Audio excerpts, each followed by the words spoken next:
Today I am joined by a good friend of mine and a very reliable board game partner, Stef Z, who is also the founder of Section Z. Stef founded Section Z in 2023 out of a desire to leverage the excitement of sports to create a more equitable future for young women. I think something that a lot of times is overlooked as a skill that you get from sports is being able to see people for who they are, not what they are. I've found success in things that you might not think would go from one to the other. And I think a lot of that is because who I am at the core as an athlete. They gave me 25 tickets. I was like, I'm going to find a bus. I'm going to find a school. I'm going to figure it out. I came up with a name right away. I was like, Section Z, perfect. It's Gen Z, my last name Z. And so we took 25 girls to a game and it was pretty amazing. The girls had a great time. And I was like, wait, like this really is something. Ever since that game, we've had...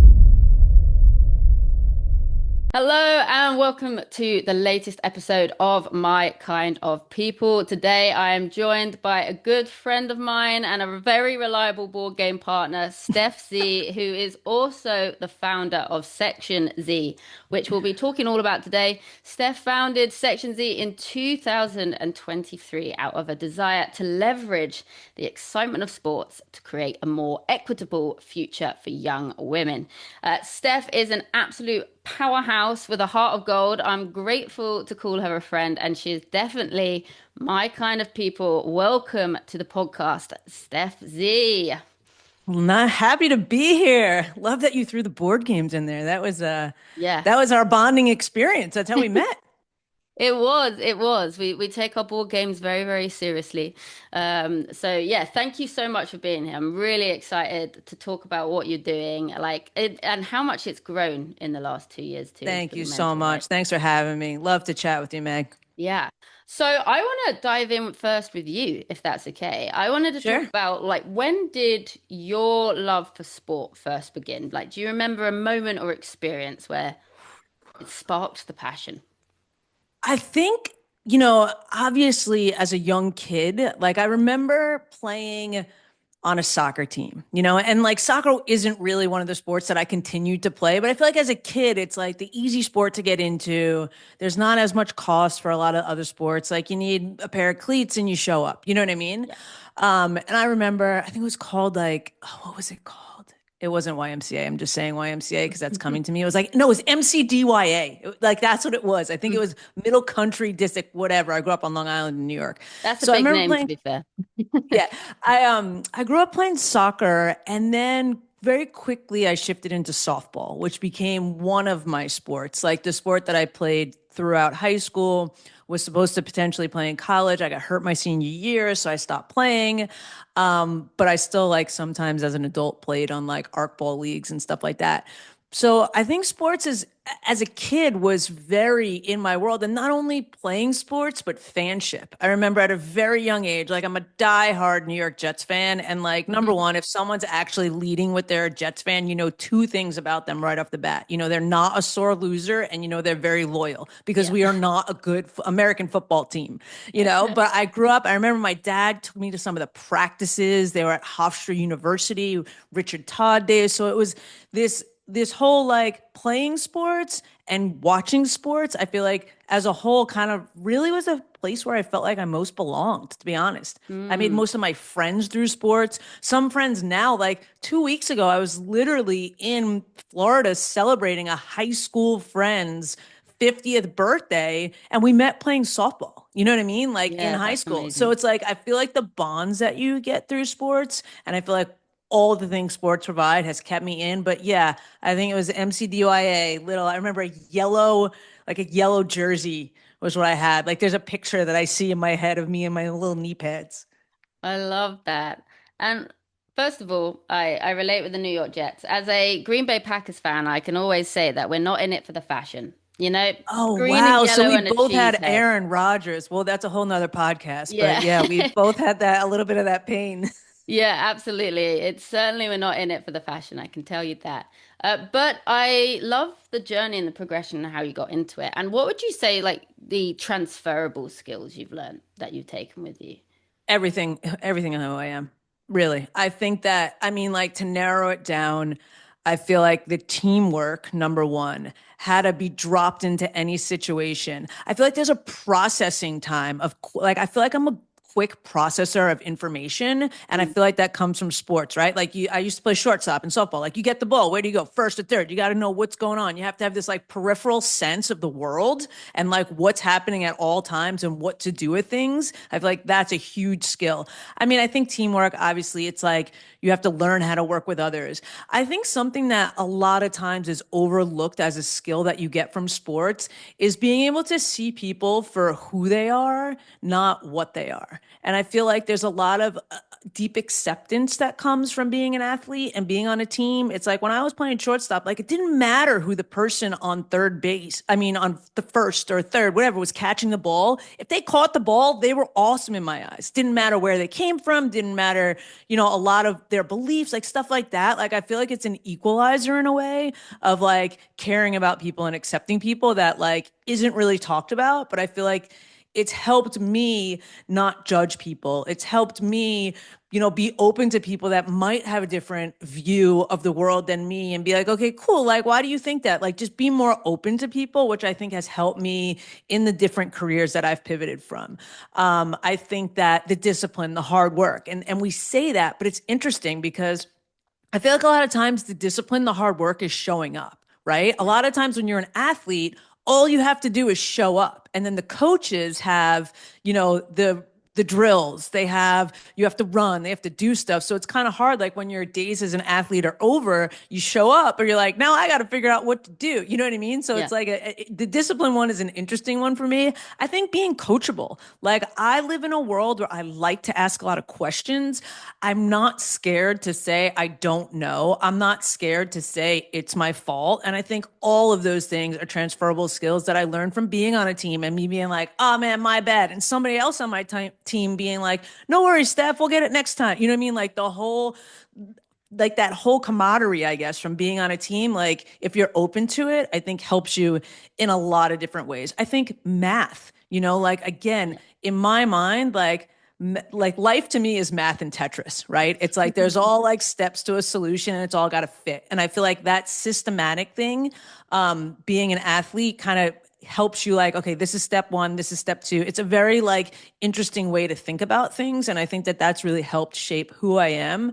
In a lot of like I said, I've bounced from career to career to career, and I've found success in things that you might not think would be, go from one to the other. And I think a lot of that is because who I am at the core as an athlete. Yeah. And I resonate with that a lot. I grew up playing team sports, and it's like no matter, you don't even need to know where the person's come from, what the skill level is. I'm like, at the end of the day, if you're my teammate, Right. right? You're my teammate. That's what we need to know, and we're in this together. And or even if it's the opposing team, right? We've both chosen to be here. There's like a level of respect and mutual desire to do well at that sport. And I also found like those different transferable skills where you go across. And I think you learn so much about yourself through sports, but I also think people are a mirror, right? You learn about yourself through relationships, through your teammates. When you lose, how do you respond to that as an individual, but also how do you respond to that in the nature of being a teammate and being on the team, you know? 100%. So yeah, I love that, and I think also being in the roles that I have in the past as well. When I've done a lot of recruitment work, I've looking through all these CVs, and I always look for who's playing sports too.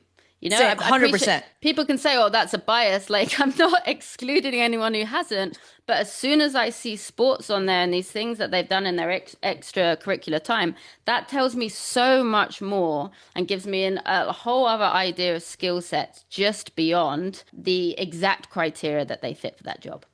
Yeah, it tells you what caliber of person you're getting. Yeah.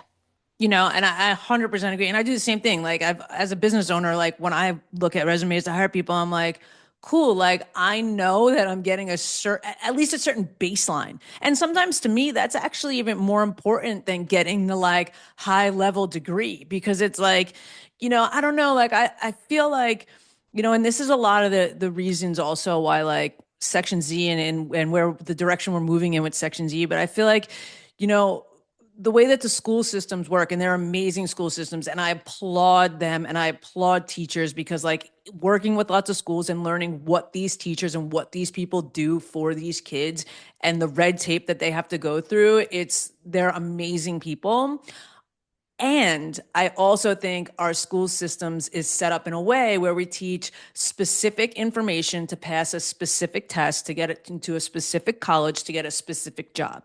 Yep. So I was one of the kids that was not a good test taker. I was one of the kids that couldn't just memorize information and regurgitate it on a test and do well. And I don't think that that really goes to show my intelligence or my capabilities. And I feel like a lot of what we're trying to do in leveling that playing field and showing what people are good at is kind of why it goes back to me when I am looking at a resume and I do see an athlete, I know they're coachable and I know that they have a skill set that they're, you know what I mean? Like that's kind of more of a candidate than someone for me that like, of course, listen, like there are a lot of careers you need to study, like doctors Yeah. and you know what I mean? Like this is not a blanket statement at I, all. I'm gonna have this striker do my bladder surgery, no problem. Yeah, so Yeah. yeah, like I get it. Like there's some places where that is exactly what you need, and there's some places where I feel like as culture, as a society, as people in general, we should be more open that we don't put intelligence in this little box. That people are very capable and very good at a lot of things. Yeah, I completely agree. Like I struggled with studying at school. I didn't get diagnosed with ADHD until really late, but studying in class was really difficult. Exams was not my thing. Like coursework saved my butt. And where I really found time to shine was those activities that weren't necessarily obviously studious, right? I found that out on the football pitch or the soccer pitch, as we'd say in the States. So as you were going throughout your own journey, growing up, being involved in different teams, being a fan of the sport, did you have anyone in your life, like a coach, a family member, or athlete who like really helped influence that developing relationship with sports? Yeah, I would have to say my two coaches, Gina and Cheryl. They were, and I literally texted both of them yesterday as we're building out some stuff for Section Z to be like, hey, do you know this person or that person? I feel like they were my field hockey coaches in high school, and they were also my travel softball coaches. Mm, Um, and I feel like from the beginning, there was a bond there that was, I don't know, it was just the right formula for me. It was like the right formula of compassion and tough love that I needed at that point in time that I probably wasn't getting anywhere else in my life. You know what I mean? And for me, sports is a place where I felt like I belonged. I felt like, and again, like I know in a way we all have hard childhoods. Like I don't know a lot of people that are like, yeah, my childhood was easy. You know what I mean? And it's like, so like I don't need to go into like the things about what made my childhood tough because like I don't want to measure that compared to anybody else's. But, I feel like those two women really helped shape who I am today. mm, Um, and to the point where I remember they would give me a hard time, but they would also like they were the ones like everyone else's parents during travel ball would take them to the games and like I traveled with the coaches. You know what I mean? Like my parents weren't there to take me to Alabama to play softball. You know what I mean? Like, but the coaches believed in me enough and were like, no, you'll get in the car with us and I'll road trip with the coach. You know what I mean? So it was like me and one of the other players they did that for. And it was like, so we were this kind of little family. And it was just like they took me under their wing in a way. And I can still call them to get like they're my friends, like they're friend slash family now, but I yeah. feel like I can still call them to get advice. They know me in a way in like a pivotal time in my life that they understand who I am differently from some people. And they'll always be like, if I was to call either one of them and be like, I need you here tomorrow, I know they'd show up and I would do the same for them. You know what I mean? So it's a really, like, I feel like a coach player relationship is a really special bond. Um, so I would say that the two of them would be the coaches slash role models in a way that kind of stick out for me. I love that. And I love that you are finding opportunities of how you can kind of step into that role for other people. And on that point, like at what point did you start to see sports as more than just a game and as a platform for change? Um, I feel like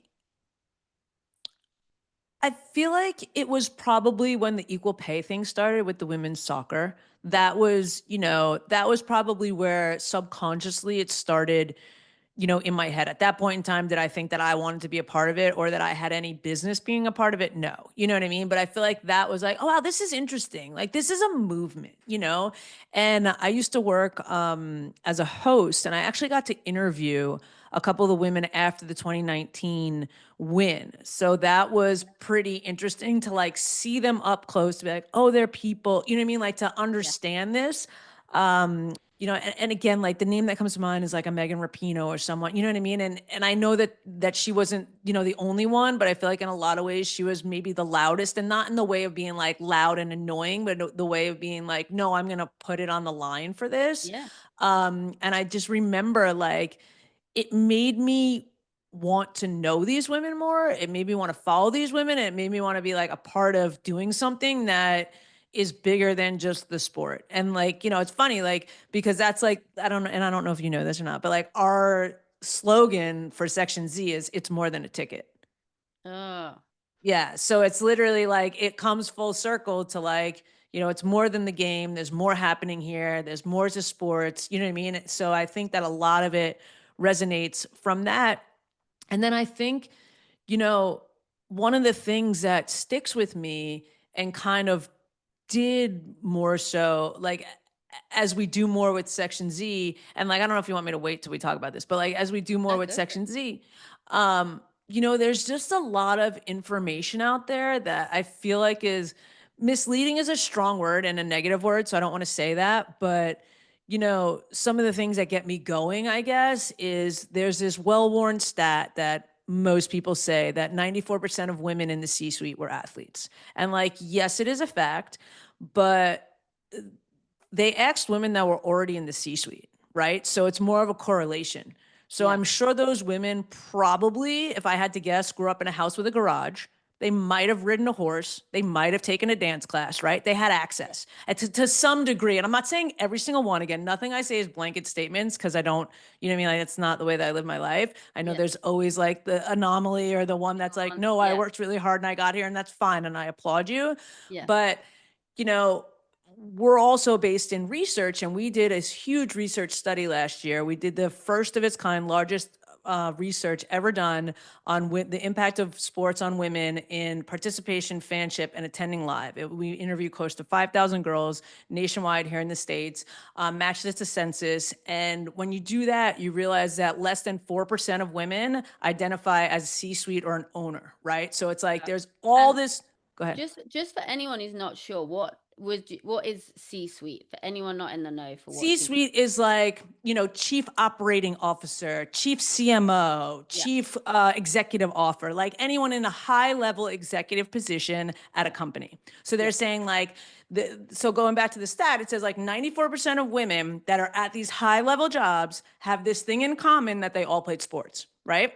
Mm-hmm. So now again, when you go to the data and you realize that that's less than 4% of women that identify in the Mm-hmm. C-suite or owner, there's a lot of noise about a stat that only like pertains to 4% of women. So Yeah. what we find way more interesting is what about the other 96%? Like if Okay. you're Yeah. saying that these transferable skills set women up for success, how do we remove these barriers? Because there's 96% of women that aren't getting there. Like Yeah. that's the real work and that's how we move the needle. So like that's kind of, something that continues to make me tick and figure out and how we leverage sports in a way to set them up for that success. Because that's Yeah. kind of the only way I think that the needle will really move. Yeah. And it's massive, the ripple effects you see, right? Like you said, a huge shift in your brain was seeing the United States women's soccer team, right, really stand up for equal pay. Like we saw the ripple of that then in England, right? And then with we started getting a little bit more resources. We saw that with the Lionesses winning the Euros. And people were like, why are you so excited about this? And I was just like, you don't understand the bigger impact, right? We got Right. given one chance at the big stadiums and we knocked it out the park. Then you start to be able to like look at the facts, look at the data, look how many people turned up for this and how well it's done, and that actually there are women loving sports when you actually give them access to it.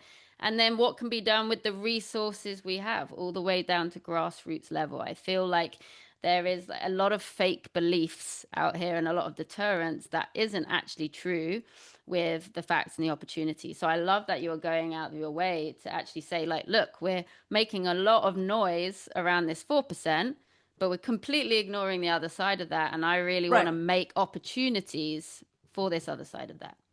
Exactly. Like, how do we remove those barriers and how do we give those young women access to some of these same things? Yeah, 100%. Because, like they said, the argument with the stadiums, for example, is the interest isn't there for the big stadiums. It's not going to work. It's like, but you've never given us the big stadiums.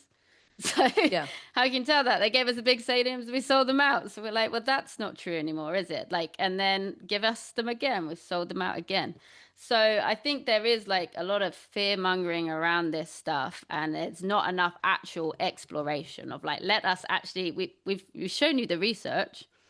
There's clearly a big missing chunk here. Let us actually go away and start showing you what's possible when you give us the opportunity. But you're going to have to give us an opportunity to do that.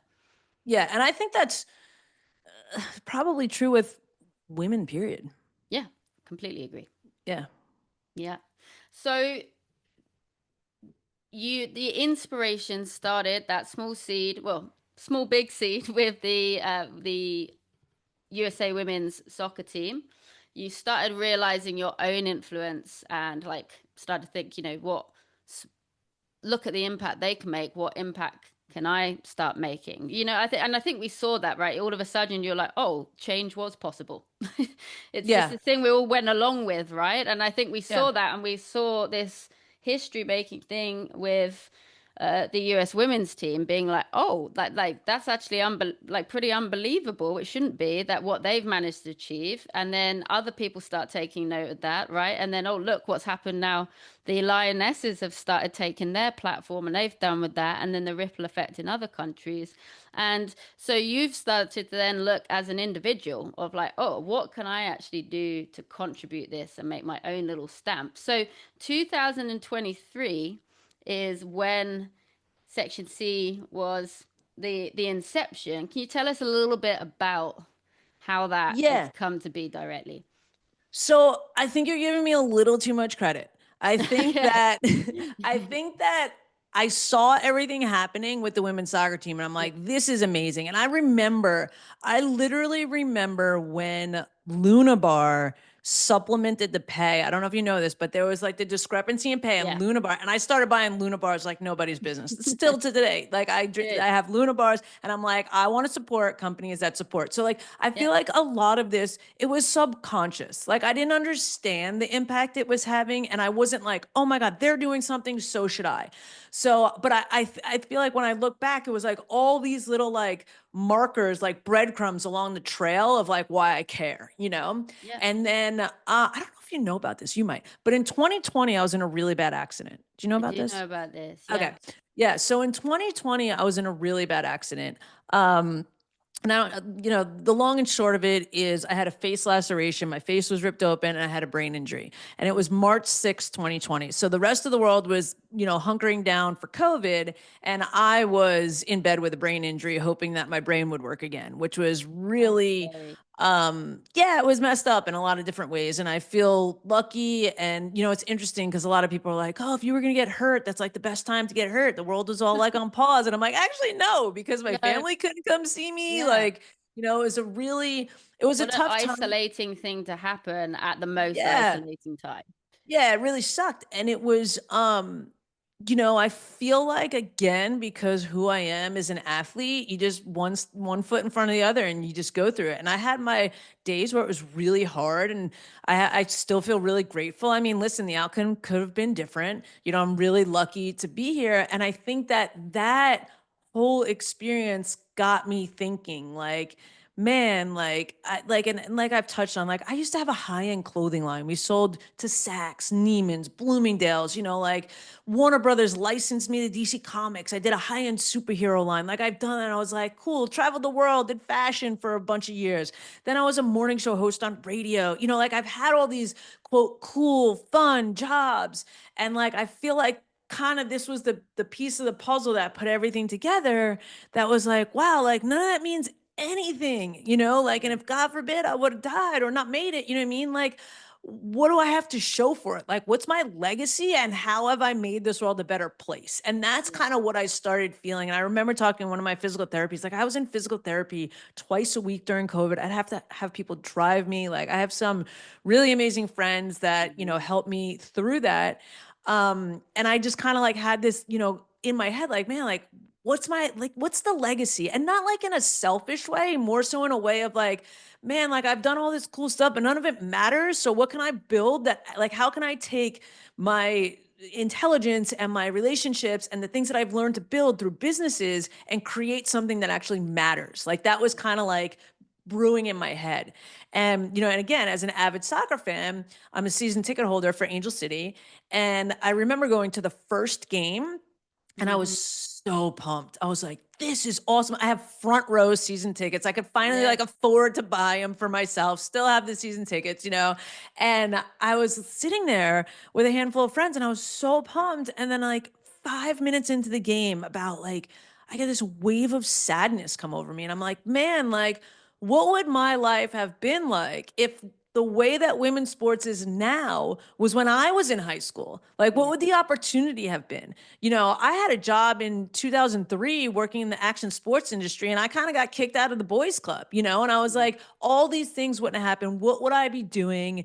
This is amazing. And then the follow-up thought was like, man, would I even have been able to go to the game when I was a kid? So that's the problem that I want to fix. I want to create that access and opportunity through sports and figure out how really to try and leverage this playing field and set these young women up for success. And not the young women that are in the stadium only, but young women that should be in the stadium. So that was kind of like, okay, let me figure out how to do this. This is the problem that I want to solve. Yeah, and you say I'm giving you far too much credit. I really don't think I do. Like we are all individuals, we all make choices. And even if you stopped at I'm gonna go buy Luna bars because I want to support people that are supporting women, like that's a choice, right? Yeah. That's a choice that you've decided to make and that I actually want to use my money, my energy, my time to support other people doing good because that's the level you're at that time. Like credit to that's a choice, Fair, and then fair, it totally. takes a special person to then like not only go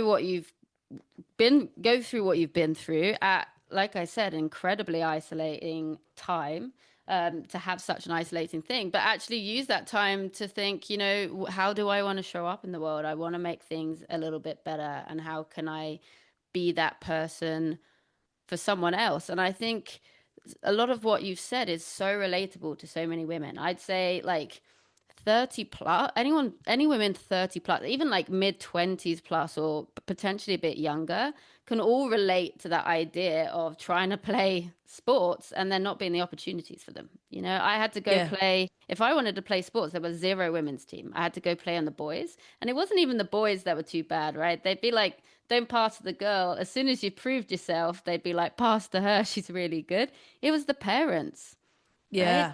No, a girl can't play in this team.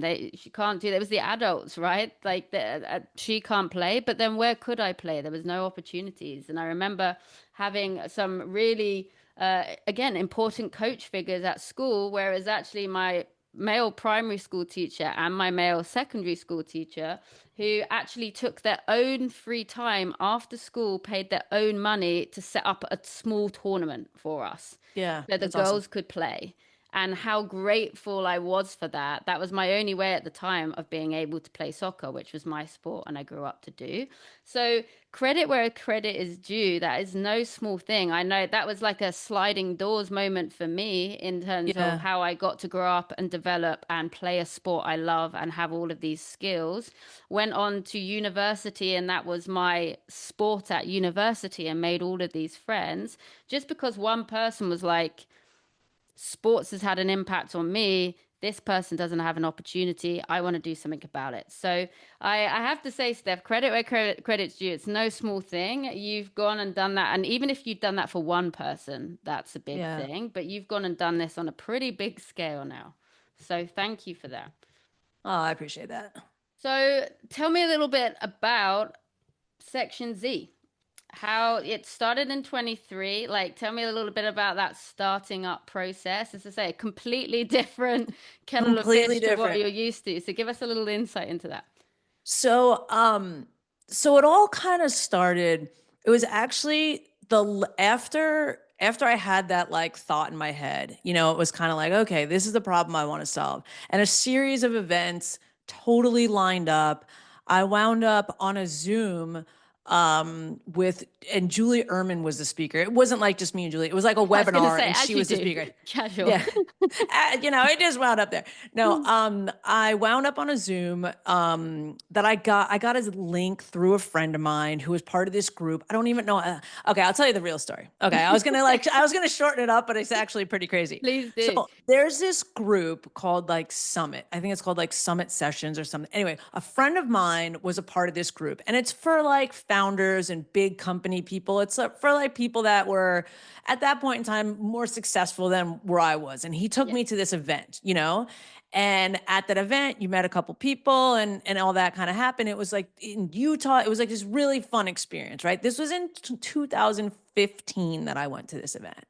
So cut to 2022, 7 years later, I get random emails from these people every now and then, and they have this like webinar, and it was like, Julie Ehrman is going to be the speaker, and I was like, cool, like, oh my God, I want to hear this. So I called my buddy and I was like, hey, can you get me a link? Like, I kind of want to do this. And he was like, yeah, I got you a link. Just log on like 10 minutes early and, make sure you get in, blah, blah. And I was like, okay, great. So I logged on, I got in, and like my biggest takeaway from that, when people were asking Julie about like, how do we support Angel City? How do we do this? How do we do that? My biggest takeaway was she kept saying, buy tickets, get in the stadium.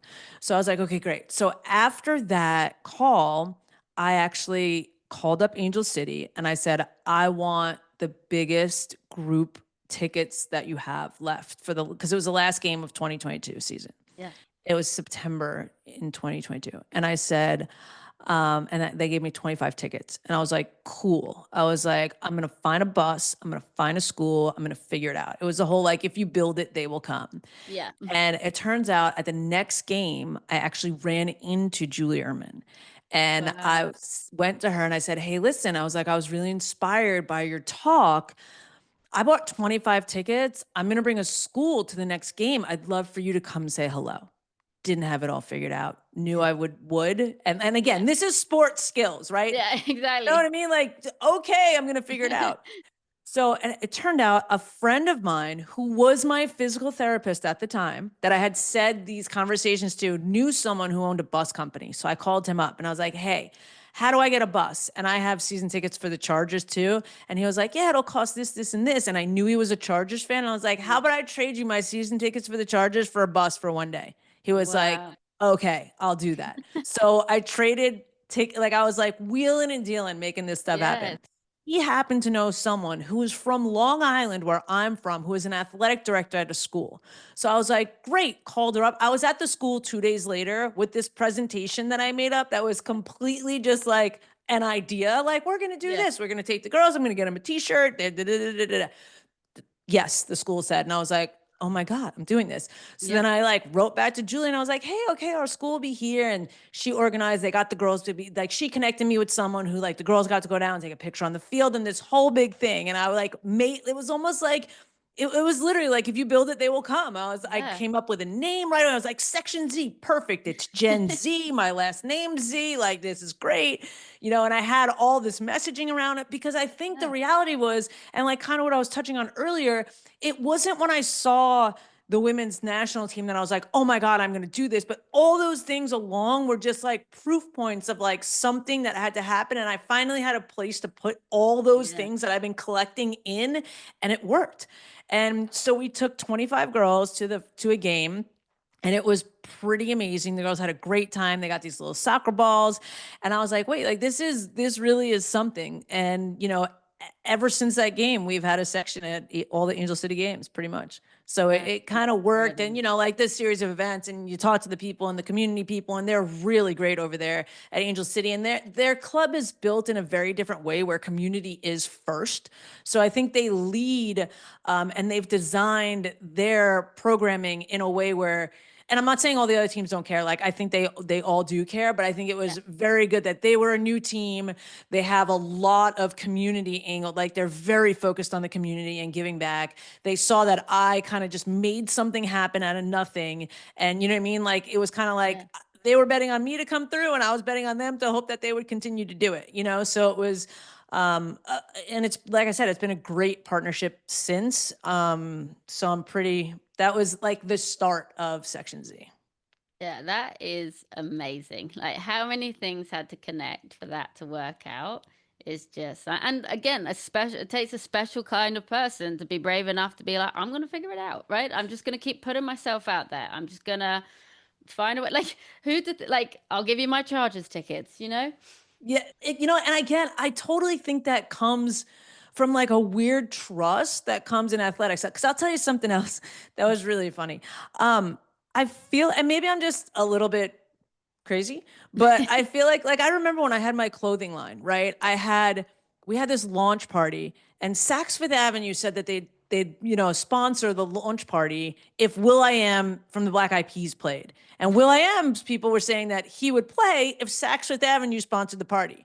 So I was kind of just like, well, what if I just told them both yes? Would they both show up? And that's exactly what happened. I was just like, I told each of them yes, and they both came. Cause it's like sometimes you just have to like bet on yourself. You know what I mean? And Yeah, like sports does that.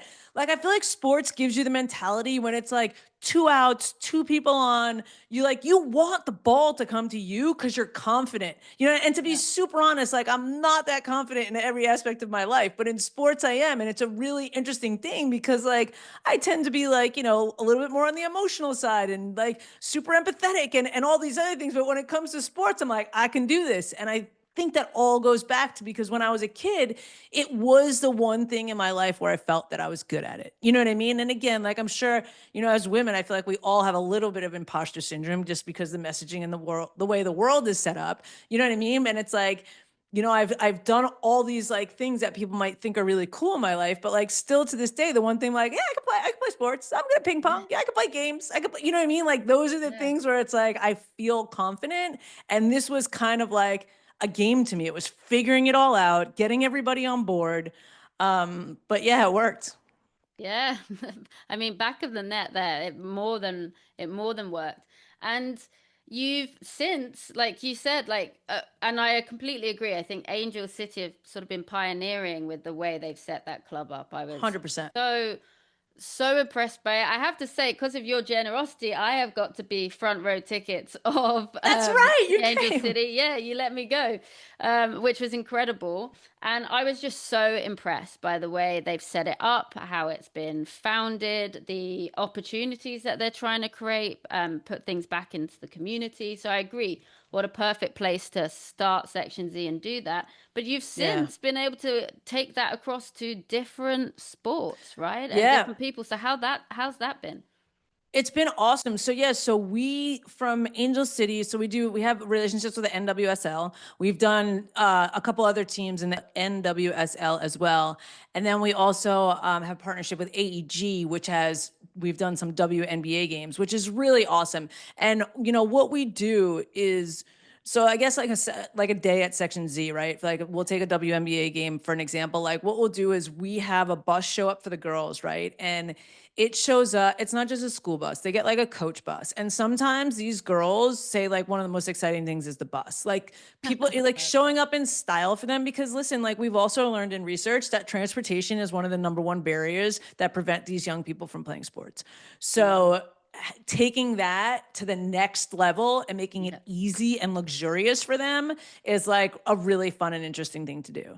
So they'll show up and then, for example, at the WNBA games with AEG, like I'll moderate a panel with female professionals before the games. Like one of our big things is these girls can only see, I mean, they can only like aspire to be what they see, right? So we'll have a panel because again, with our whole thing tracking back to career paths and laddering up to that in a sense, it's like at a sports game, again, short of a surgeon or a doctor, I mean, there's some paramedics and stuff, but like Yeah. almost every job you can think of happens in a sports arena, from the lawyer to the marketing to the ticket sales to the concession to the athlete to the trainer to the coach to the ref to the person who welded the goalposts. Like every job happens there, right? So if we can take this thing that they're excited to do, start with a panel, expose them to different career opportunities, show them how these transferable skills relate, show them that even these women that are super successful in different fields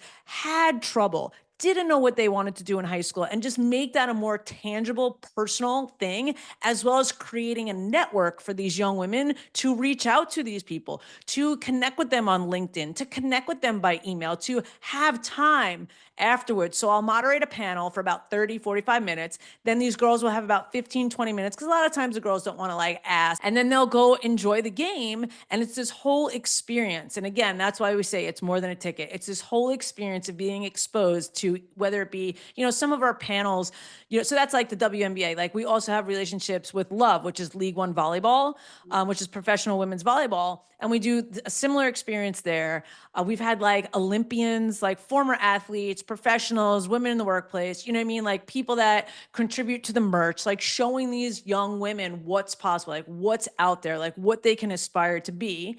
And then they go enjoy the game. And it's like we have ongoing workshops. We last year with Angel City, we implemented a 6-week program on sustainable clothing, which was really amazing. And Yeah. we got the girls, they got to like trade and create their own clothes, kind of like Project Runway style. And Yeah. then they got to walk the runway at one of the games pre-game and like take photos. And they rolled out like a pink carpet for them. It was like, Yeah. so it's like we're creating this experience. And again, it's leveraging this excitement that they have for something already with the hope to, show them new opportunities and also the hope to keep them playing because there's a Yeah. huge dropout rate. Like 40% of young women age 13 to 14 drop out of sports, and like we want to keep them in sports and keep them excited because we want them to continue to reap the benefits that sports provide. You know what I mean? So it's interesting and we've done a lot of really fun things. But yeah, so now we have, relationships in the NWSL and the WNBA and women's pro volleyball. So it'll be 2 years and we've taken over 2,000 girls to games so far. So it's Wow. pretty, yeah, it's been working out and it's so worth it. Like to see these girls' faces. And it's awesome too, because sometimes, some of these girls show up like, what are you trying to sell me? What are you trying to do? You know what I mean? Yeah. And I'm like, okay, I get it. Like just hang out with us, and they don't want to Yep. leave afterwards because they get that we try to look at everything from their lens. You know what I mean? Like we're not trying to sell them something. We're not trying to tell them what they're doing is wrong. We're not trying to do anything. We're trying to say like, hey, look, like I was like you. And I'm sure like again, that's very different degrees. Like I don't Yeah, want to of like course. not be Yeah. aware of like, other people might have it worse or different Yeah. privilege that I have.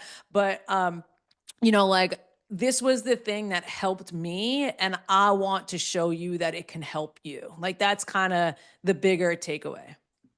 Yeah, that is just incredible. Like what an amazing thing. And I love that you are, like you said, it's such a good opportunity to see so many different job roles that you have there. And it's such an interesting time, especially for us who have come from a time where there was barely any representation for women's sports, right? And 100%. that whole like seeing is believing to now we're at a stage where women's sports is huge for a lot of these young girls, right? And they're like idolizing them and putting them on a pedestal almost, right? Like, especially in the USA, like women's sports is massive, right? Let's Yeah. seeing them as celebrities. We've come from such different ways of it, and both have different problems, right? Like not being able to see anyone that can represent you or look like you too. Oh Oh yeah. my goodness, like these people are celebrities. I could never get there or be there. And I remember after winning the Euros, Leah Williamson, the captain of the Lionesses, she'd made a really good point. I think there was a photo of a little girl in a princess dress watching the final and cheering. And she said that was such a special moment because it wasn't the fact that girl doesn't have to be a footballer, right? She could go try and be a princess if she wanted. It was the fact what's important is that she sees that and believes she has a choice.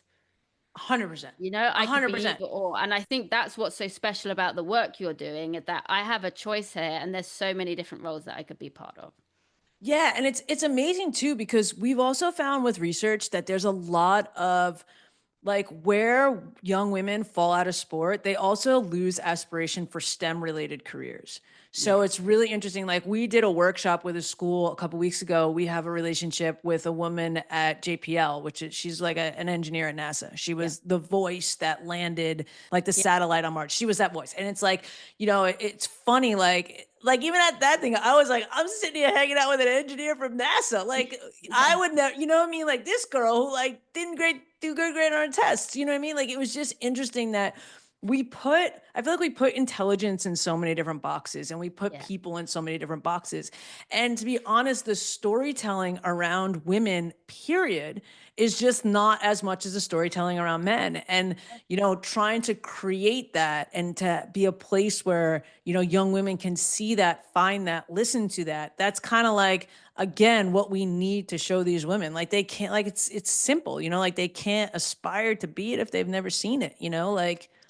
Yeah, but also realizing that it has value and worth to them and something at the end of it. I had such an interesting conversation on this podcast with Laurie Woodley, who is the founder of All It Takes. She works with young adults in leadership, and she was talking about STEM, right? And Yeah. how low the numbers are for women in STEM. And she was talking about originally they were talking about it being a funding problem, right? But then a lots more funding went to STEM, lots more money behind it, but still the same problem. But what they were looking at is like it's no longer necessarily a funding issue; it's a opportunity issues, right? Like young women are looking at that, and there are. She was like, it's not true. There are more funding and opportunities now, but why would those women take up those opportunities if not seeing themselves 100%. at the other end of it, right? Because they're like, I don't, why would they know that's valuable to them? Why would they think I'm going to take this up? Because I don't see myself in those positions the other side. And that 100%. stuck with me because I was like, that is so interesting. Often we do, and don't get me wrong, it is often a big issue. Like we do need more funding, especially for women's sports and these things, and we do need opportunities. But it's once we've even got that, if you're not seeing people like you, the other side of it, and you're not actually getting to have like the conversations that these girls are having, and seeing the value in it, and actually, oh, I could take a similar path and that would be accessible to me. I could get there. It's not like a pipe dream, right? You could 100%. see, It's got to like be like I tangible. said, you could see these mega stars now in women's sports, but think like, oh, I idolize them. They're a celebrity, but that could never be me. And I think these conversations are so important because there is more funding now. There is more opportunities. We still need more of them. But even Right. more than that, we need young women to be able to understand that actually this is accessible to me and it's worth my time and there is something for me the other side of it. 100%.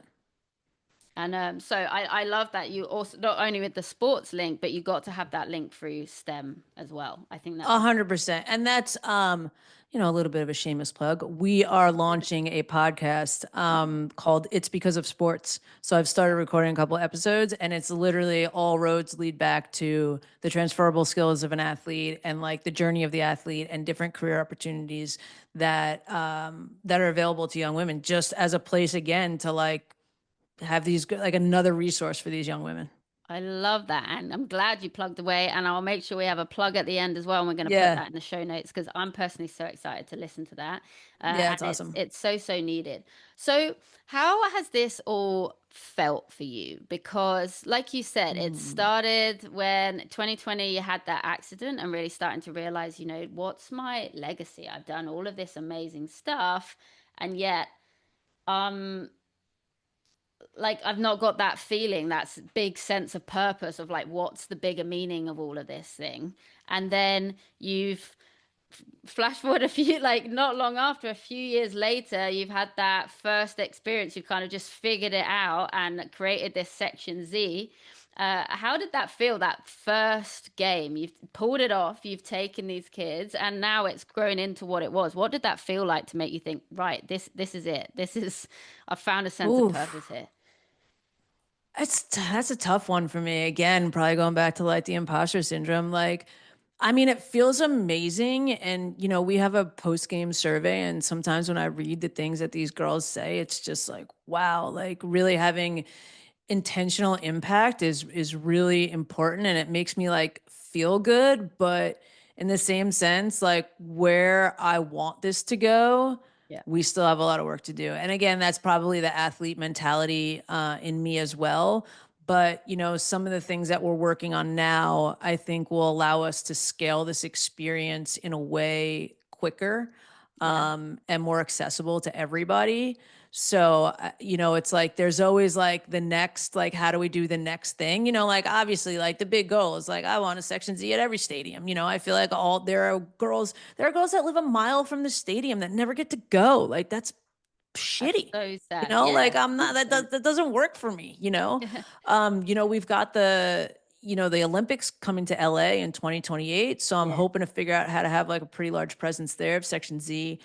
But, like it feels good and it feels like I'm doing what I'm supposed to be doing. Like, for example, like when I had my high-end clothing line, like it was ridiculous. Like, I'd walk into Neiman Marcus and they'd look at me like, "What are you doing here?" And I'd be like, "I Yeah. sell three brands in this store. Like I own and design three brands that you sell in your store." And they'd Yeah. be like, "Oh my God." And I'd be like, "No, no, no, no, no. You didn't like me 2 minutes ago. You don't know. No, like we're done." Yeah. But it's like I feel like I love going to live sports events. I love sharing sports with people.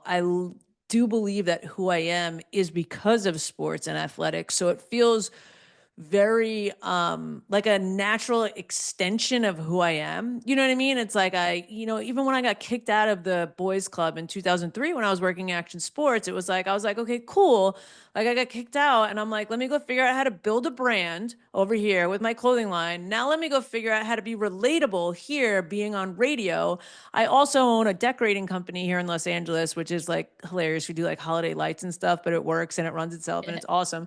But it's like, okay, so I know how to like run a business and do payroll and do all this stuff. You know what I mean? And then, like one of the rewarding moments for me is like we also have a partnership. We did X Games. We took 75 girls to the X Games. So it's like I kind of got kicked out of the action sports industry and rolled back 75 deep. You know what I mean? Like with Yeah. them Yeah. giving us the tickets. So there's like some of those moments of like, this is where I'm meant to be and this is what I'm meant to be doing.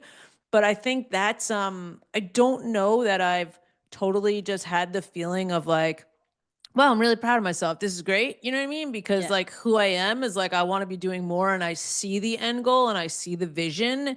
And once we get there, maybe it will be, a little bit more of that. But I think it's also healthy because it keeps me wanting to build and grow more and create more opportunities through sports. Yeah, I mean, please do continue to grow it. But I also think I encourage you to take at least a moment to really like appreciate yourself and celebrate what you've created so far, because that is life changing and life saving to a lot of young girls. And if it's anything to go by with what you've shared and what I've shared, it really can change the course of your life for the better as well. So I hope you can take some 100%. time to appreciate and celebrate yourself for that.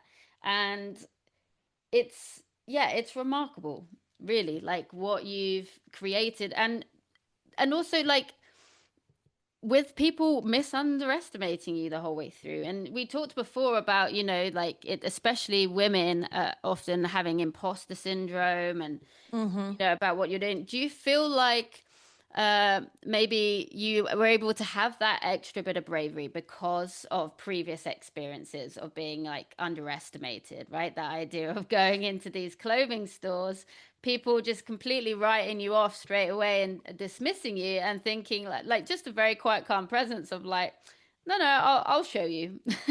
Yeah, Do you think I that's feel like I added to your have. bravery?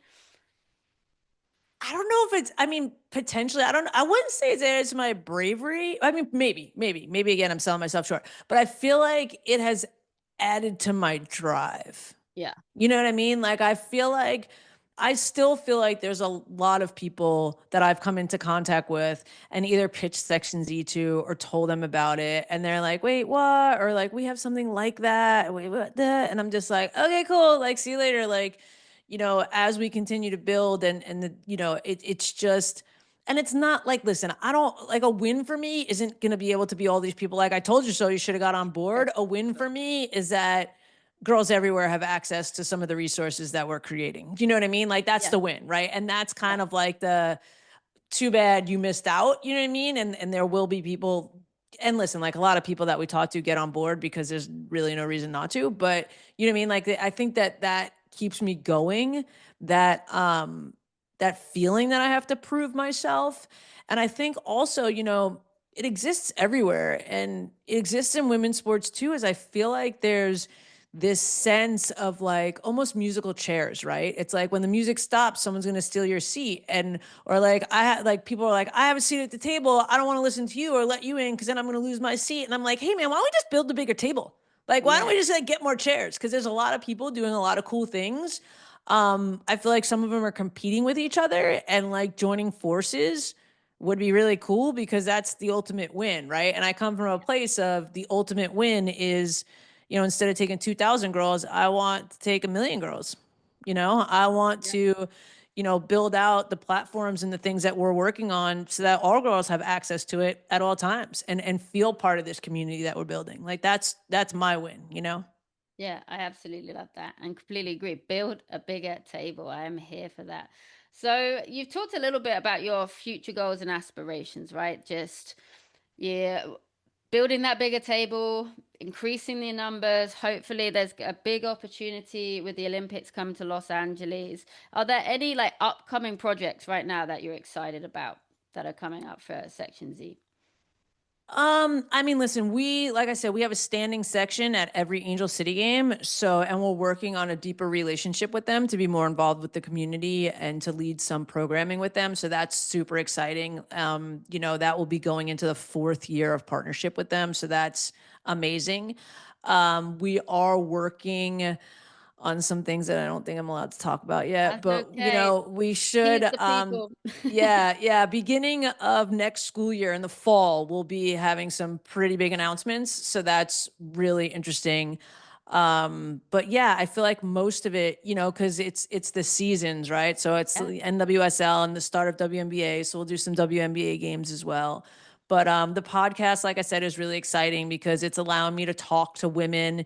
I've already had on like a 3-time national champion, track and field, you know what I mean? Like WNBA athletes, you know what I mean? Stuff like that. And like you can hear from the athletes because I feel like the community around women's sports is, I want to serve like young people, but also people that out of college, like what do they do? How do they get a job? They Yeah. played a college sport the whole time and they didn't have a lot of time to volunteer. They didn't have a lot of time to be an intern. They didn't have this time, right? So how do we set those women up like for career Such an success important too? point. Yeah. Or excuse me, even after playing professional, right? Like a very inspirational moment for me was when Abby Wambach speaks about how when she got the Icon of ESPY award, how she was up on stage. It was her, Kobe Bryant, and Peyton Manning. And you know this, right? And like Yeah. she was Yeah. there being like, man, like this is bullshit. Like my future looks wait, like I'm here getting this same exact award and acknowledged for doing the same thing, yet Yeah. my financial, you know,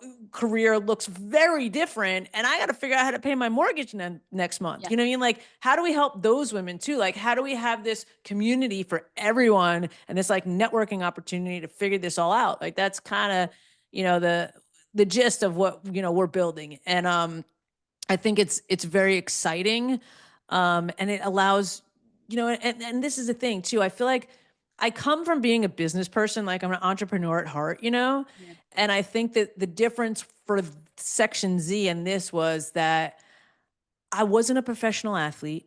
I'm not famous. You know what I mean? So it's like, and it wasn't designed this way, but by doing the nonprofit and building these relationships and getting the quote street credit with these leagues and these people, now I'm able to put my entrepreneur hat on and be like, okay, cool. Now, how big can I build this and how Yeah. can I do this? You know what I Yeah. mean? But it was like, and like I said, it wasn't designed. I wasn't like, oh, I got to do this first and then I can do this. It was like through doing this, I saw all this need and opportunity through my entrepreneur lens. And that's like how we kind of like catapult and build off of that.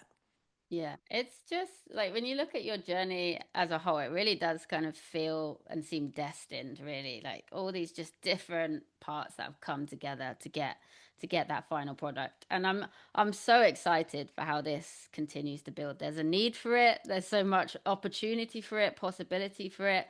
So how can individuals or community support Section Z's mission and get involved? Like how can we back you and support you? Yeah, I mean, listen, right? The way everything works is the bigger following, the big amount of eyeballs. Like, obviously, everyone can follow the Section Z on Instagram and TikTok. We've recently got a new social media person because it was like me doing a lot of stuff, you know? Yeah, So it's like, lots you of know, hats. give us the follows. We're trying to build our presence. It's at the Section Z. Again, the podcast will be at It's Because of Sports. There's nothing on there yet, but go give a That's all follow. good. Yeah. And then on our website, the Section Z, like there's merch that people can buy up there. You know what I mean? Like all Pretty the good merch. I can proceeds. attest to it. Yeah. And oh, sweet. All the proceeds go to the nonprofit. Like it's merch, you know, figured out through the nonprofit. There's also ways to donate. You know what I mean? Like Yeah. the easy thing. It's like you can donate $100 or £100 or whatever it is over there. And it's like, you know, that can help get another girl to a game. You know what I mean? Like that's the way to do it. So I think, you know, at the least give us a follow. That'd be really appreciated. You know, but if you can get some of that merch and start representing us and learn our story and start talking about us, or donate some money, that'd be great. We are a 501(c)(3), so people will get like receipts and all that kind of stuff. And then also too, like if you're listening and you're part of a huge brand that's trying to invest in women's sports, give me a call, send me an email, because I feel like the way that it is right now, there's a lot of superficial investment in women's sports because people finally see there's ROI. Yeah.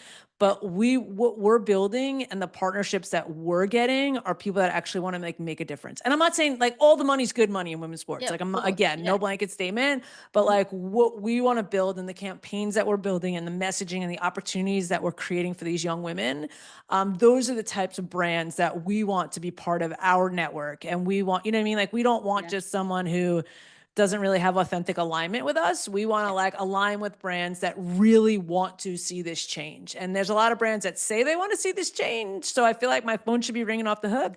But you know what I mean? Like, so if you or someone you know, or if you're a professional athlete, or if you're a woman that has a story and want to be on my podcast or whatever, you know what I mean? Like get in touch. I feel like that's how we get everything done, right? We just network and build community around the things that we want to do.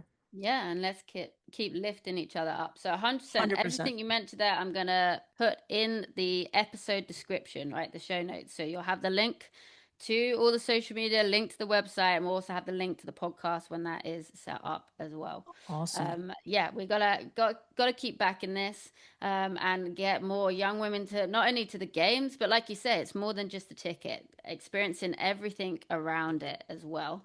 And to finish off, And that's real please quick. do. Sorry to interrupt you. That's one other thing that people can do. Take your daughter to the game. Take Yes. your sister to the game. Take your daughter's friend whose mom or dad might not be around and able to take them to the game. Yeah. You know what I mean? Like that's something you can do too. If you don't, you know, want to give it our way, like go out there and do it. You know, like that, I think buy tickets to women's sports. You know, I think that's Yes. a good way to also get involved. That is such a good point. And I will say, when I you very kindly gave me those, lent me your season pass to go see that game. I was like emotional. I was so moved at being in that Angel City Stadium and seeing so many young girls with their dads in all the Yeah. merch, in the football kit, like with their sons as well sometimes, but sometimes no son inside. And it made me emotional. I was like, I could not imagine this. I did not see this growing up. Like, I didn't even have big women's games to go to, but to Yeah. see a full-size stadium with all of the lights, like professional female football players, and I am surrounded by young girls in all the gear watching the game and enjoying that experience with their dad really, really moved me. Like, I have three brothers. My dad was the chairman of my brother's football team, was doing all of that stuff with my brother and going to those games. I grew up loving football, soccer, but I didn't have those same opportunities. There wasn't Right. actually I couldn't play myself half the time because that there wasn't a team for me to be on. There wasn't I couldn't go and see the women's team because either there wasn't the big games or you had to go a lot further or it was less accessible and go see them at these like often just basic pitches, not even a stadium. And I didn't get to have that same experience with my dad.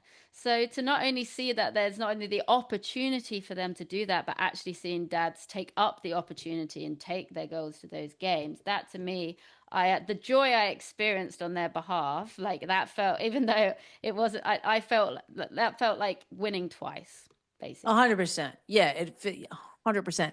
And like you said, the atmosphere, if anyone in Los Angeles hears this and you have not been to an Angel City game, do yourself a favor and buy a ticket. Agreed. The atmosphere in that stadium is electric. Yeah. And you'll actually, just look for the sign holding the big neon signs. You'll see Section Z there as well. But yeah, like I said, like I'm so glad that you got to go anytime you're here in LA. You've always got tickets with your name on them. So Thank you, just buddy. I come very back and appreciate come. it. I'll be there in my Section Z gear, There giving it you large. go. There you go. Giving it large. So yeah, thank you so much for being on the podcast, for sharing that. And I wanted to ask one question before we wrap things up. Like, if you could go back and you could tell your younger Ooh. self something about the power of sport, what would it be? Ooh, Take your time. I've thrown a big one at you yeah. at the end there. I mean, if I'm being so raw and honest, Yeah. I feel like I would have told myself to try even harder. I Mm, feel like because I played so young and I grew up on a block with all boys and I played sports with the boys and I had some sort of like talent, you know what I mean? You know, I feel like I could have been better. yeah. And I feel like I kind of just did just enough. And I kind of, but I think that, like I'm not mad at myself or no regrets because I feel Yeah. like that was what I needed to do to cope to get by, like all the other things that were happening in my life. But I feel like, I might have tried to really, make it to play in collegiate sports. I probably would have coached. I think there's coaching in me Oh, somewhere. Yeah. yeah. I I think see that. that would be fun. But yeah, and I think that also I would have just told myself again, just trust the process. Mm, Like I don't think that like I was definitely not aware in high school that learning to throw a double play or learning that quick reaction time or that quick processing time would help me like in a moment of panic where you need to make a quick decision or being the voice of the field would help me in leading a team of employees to get something done or when people look to me to be the confident one, even though maybe I didn't know what I was doing, I didn't realize that that skill would help me land Saks Fifth Avenue and Will I Am at a party. You know what I mean? yeah. Like it's all those things. So I think it would be trust the process. Really do your best, even if you're good. Just do your best. You know what I mean? Because I feel like being Important distinguishation there. yeah, like whatever your best is, I think, and I think we know, right? I think we know when we're giving all of us or we're doing just enough. You know what I Yep. mean? And I think that's a big differentiator. Um, and I think just enjoy the process too. You know, I feel like some of me maybe was a little bit hard on myself, through some of the process. So I know that was a very convoluted answer, No, it but wasn't. And that, and okay. yeah, all of that is relevant. And especially at the end there, I feel like that's overlooked so often, enjoying the process, like having fun with it. And I think that's something that we weren't necessarily afforded to. If you're always fighting to prove yourself, fighting for the opportunity, when you get the opportunity, then it's like you say, you're then scared you're going to lose it because it's few and far between and you worked so hard to get it. You're wondering when the rug's going to be pulled out from underneath you. Like, where was the opportunity of the time to really have fun and enjoy that? So I think that's a Yeah. really important reminder, and hopefully some people can hear this and they're currently in it, of just Yeah. taking that moment to stop and breathe and just enjoy where you're at, enjoy that process part of it. Yeah, because I feel like sports is an escape for a lot of people, Yes. especially a lot of young people. So I feel like being in that moment and being present, like sports does that. I don't think there's anything else that does. I like music like a close second, you know what I Yeah. mean? But like sports really um allows you just to be present in a way that I think is very good for, like obviously there's a lot of data around mental health in sports and stuff like that. So yeah, like I would just be like, trust the process, be in it, do the best that you can. Don't compare yourself to others. A lot of those are, I think, the big takeaways. Yeah, amazing. Thank you so much for your time, energy, and passion as well. As I say, it's so awesome as your friend just to see you step in further and further into your purpose. You really are, as I say, changing and saving lives, and I'm so excited with how this is going to go next. So, anyone listening, please do get behind Section Z, get in Section Z if you Get can, in. Yeah, and come on in. yeah, I'm gonna put all the links to Steph to Section Z in the episode show notes. So give it a look, find out a little bit more about what's going on and how you can help. And yeah, let's get watching and see how Section Z continues to grow. Awesome. Thank you so much for having me, Meg. And next time you're over on this side, we're going to have to play some board games together. 100%. I'm ready. I've been practicing. All right. Sounds good. Name it a bucket. Speak soon.